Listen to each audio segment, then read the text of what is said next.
Senator Hill, you spoke briefly this morning in the Senate floor. Would you mind explaining kind of what was spoken about and kind of your outlook for the budget for this year? Well, I was trying to point out to everybody that our revenues had leveled out a little bit based on, and we were meeting this $1.6 billion shortfall that we identified this summer.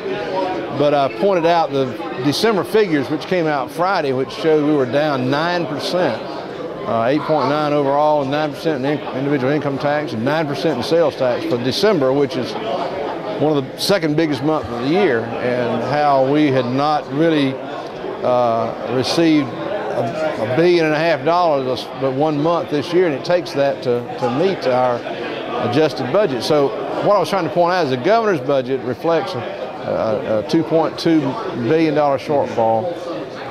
Graphically, when you put the graph up, it shows this year's revenue to date and last year's revenue to date. You can see a huge gap of about 6%. So his budget is certainly not pessimistic. His budget is realistic.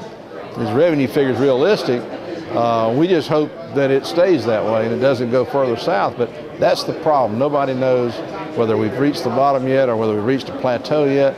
But when you look at that huge gap between our revenues to date versus last year to date, you can't even spread your hands on a big chart on the wall between the gap. It is huge. So, we're not as worried about the future, about intermediate and long range. We think Georgia will survive this thing. We just don't know how deep whether it's a V or a U. We hope it's a V, but it may be a U. Senator, one follow-up question, if you could. We got news today out of the Atlanta Journal-Constitution that Georgia had the most job loss of any month so far to date last month. So is that going to play into the revenue portion? Well, it certainly does. When you say job loss, you're talking about withholding taxes that don't get taken out. You're talking about small businesses who report as individuals, subchapter S corporations that report as individuals.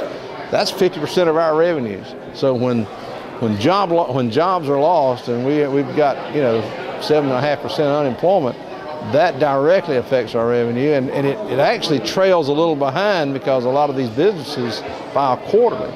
So yes, that is bad news, and we were so dependent on the home building industry. I think we're still reeling from the slowdown in the home building industry. All your subcontractors and all the support groups who produce homes.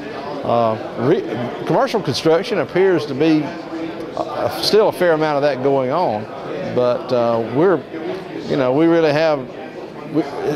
A lot of folks are going to have to find another job, and the hardest time to do that, of course, is when jobs are being cut. But overall, with our ports and with the Kia buildup and the Volkswagen plant coming and the military buildup, we've got some positives that we can look out there and project ahead, and we're going to be okay. You just don't know whether that's sooner or later. Sir, thank you very much. Thank you.